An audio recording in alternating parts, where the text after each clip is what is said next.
We understand we have a Tuesday morning meeting when we have the most important measure in our city's history, but we couldn't have an evening meeting that was televised that others could attend. My great-grandfather taught me how to fish along these shores. It's such an old memory that it's very grainy, but I remember him. He was very slow-moving and patient.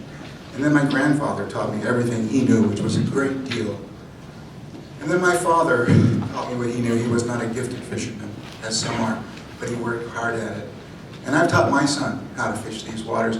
My family have been fishing these waters for more generations than I can count. And the thought of concrete going on that land and a trolley going toot-toot around that land makes me very sad and very angry. It is sacred ground. It is not a place for 3,700 parking spaces. Eric Munoz came forward. You know Eric. He was the president for 6 years of the Agua Hedionda Lagoon Foundation. He's recognized internationally. He travels all over the world when someone has a problem in their lagoon. He's the man they turn to. Eric Munoz, like Martin Luther, 95 Thesis on the church's door, Eric Munoz came forward and said, "This is not right for us. I can't see this through." It says, if Measure A passes, public beach access lease termination. If Measure A passes, the underlying lease in place since the late 1950s that allows recreational use of the lagoon surface waters and public access and use of the South Shore Beach will be terminated via staff and city council action with no public recourse or action. I'm not sure why we would give that away, my friends.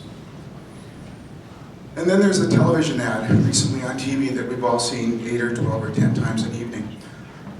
The shame of it is it doesn't mention any building of any mall. It doesn't mention one brick being moved. It doesn't mention 1 ounce of pavement. All it talks about is open trails. And I think it's very deceiving. And I don't think it's fair. And I don't think it's right. And I don't think it's who we are.